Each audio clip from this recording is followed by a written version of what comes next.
يا أيها الناس اتقوا ربكم الذي خلقكم من نفس واحدة وخلق منها زوجها وبث منهما رجالا كثيرا ونساء واتقوا الله الذي تساءلون به والأرحام إن الله كان عليكم رقيبا. لپاش سپاس و ستایشێکی بێهامتا بۆ کردگاری مەزن و داواکردنی درود و ڕەحمەت بۆ سەرگیانی پاکی پێشەوەی مرۆڤایەتی محەممەد صلى الله تعالى عليه وسلم. زۆرن ئەو گوناهانەی دەروون کە ئێمە زۆر حسابیان بۆ ناکەین. کۆمەڵە گوناه هەن لە دەرونی ئینسانە زۆر گەورن، ممکنە صفەتی ئەهلی نیفاق بن.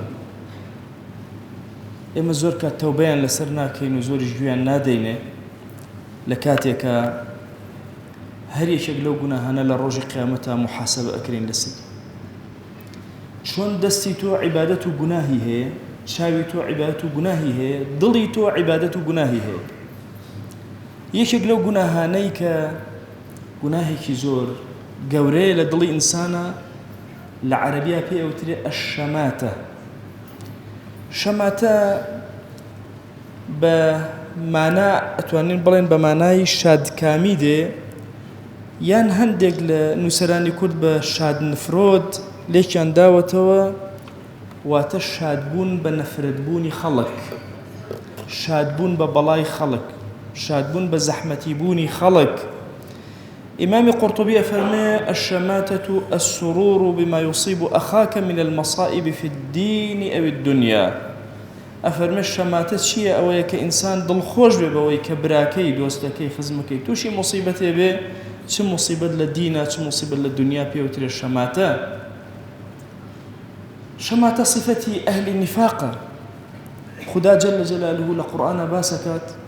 أفرمي وإن تصبكم سيئة يفرحوا بها.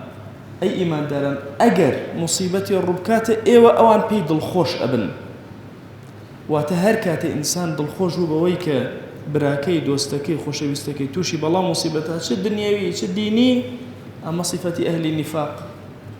أما عبادتك يعني بابلن جناهك للضلا كبيست حالي كني لنا أخي خوتا دڵت خۆش نەبێ بە زەلیلبوونی هیچ کەسێک، بە کەوتنی هیچ کەسێک. پێغەمبەری خوا صلی الله عليه وآله وسلم لە یەکێک لە دوعاکانیە داوا ئەکا اللهم إني أعوذ بك من جهد البلاء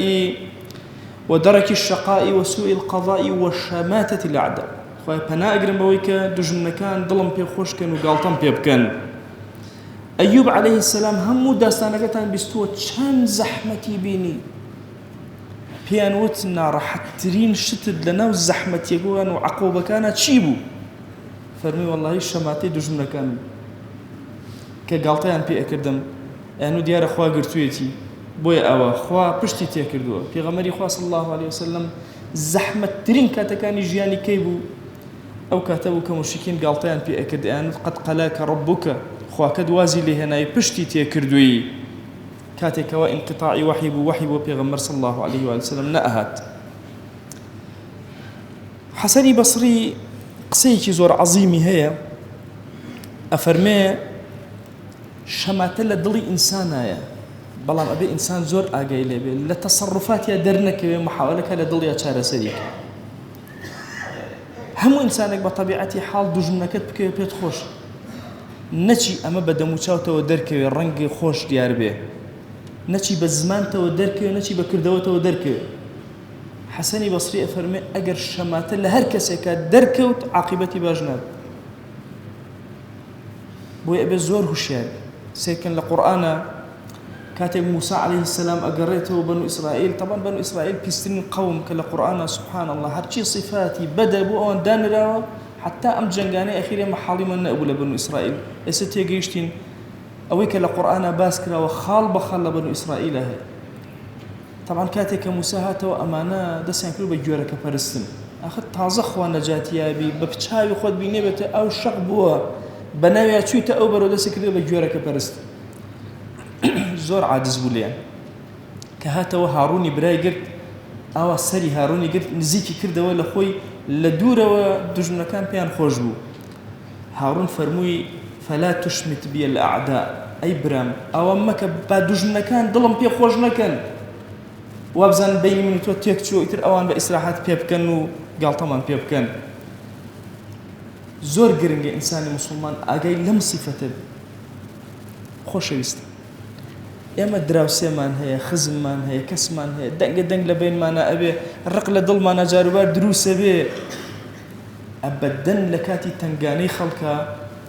کەسێک نەبی لەو کەسانەی کەوا دڵ خۆشکەیت هەر موسیبەتە ڕووی کردە بەرامبەرەکەت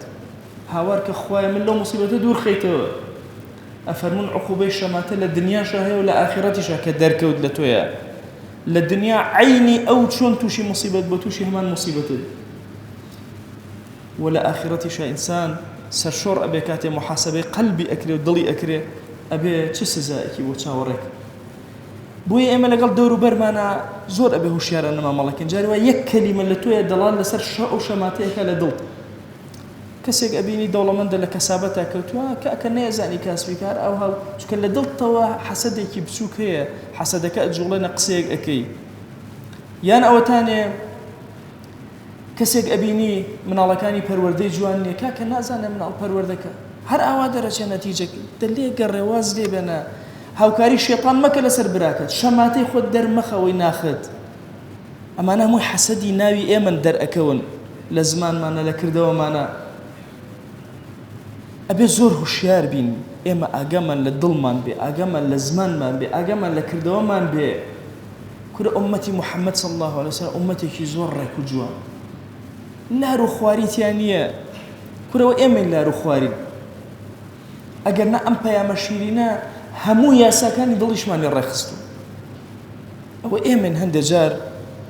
وهامان لێ لەگەڵ براکەمانە لەگەڵ دراوسێمانە لەگەڵ خۆشەویستمان لەگەڵ هاوکارمانە کاتێک کە تووشی موسیبەتێک ئەبێ زۆر دڵخۆش و کەیف خۆشە بێ ئەمە صفەتێکی زۆر بەدە لە ئێمە لە ئەمڕۆیە کار لەوە دەرچووە سبحان الله هەندێک جار ئەم شەماتەیە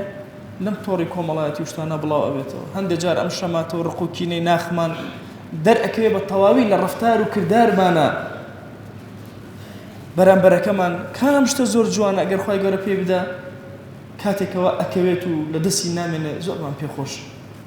لە زمانمانە دەرەکەوێت لە کردەوەمانە کورە ئەسحابی پێغەمبەر صلی الله عليه وسلم ئاوان نی والله ژیانی ئەو گەورە پیاوانە سەیرەکەی وەلیە گەورەکان سەیرەکەی ئەوانە کەسێکە لە گوناها ئەکەوت هەموو سوژدەیانە بەر خوایە لەمە ڕزگاری کە کەسێ موسیبەت ڕوویتی ئەکرد هەموو هاواریان کە خوایە ڕزگاری کە ئەمە صفەتی گەورە پیاوان و ئەولیای خوایە کە شەماتە لە دڵیان نەبێ شەماتە لەسەر زمان و دەموچاوی و ڕەنگ و ڕوخساریان نەبێ عەزیزانم کەمترین ڕێژە باسی ئەم صفەتەمان کردووە کە ئەمە صفەتێکی بەدە لە ناخمانە دەرەکەوێت ئەمڕۆ لە وڵاتی ئێمەیە بەعام لایەک تەحەزب لایەک ڕاکڕاکی زۆر لایەک مادە لایەک ئیعلامی درۆزن وهای کردووە خەڵکەکەمان جۆرێک لە ڕق و ئەو شتانە لە بینیا دروست بێ ئەهلی مزگەوت لەگەڵ یەکترە ئەهلی کەسابەت لەگەڵ یەکترە کوری ئێمە ئەبێ زۆر ساغ و ساڵ بین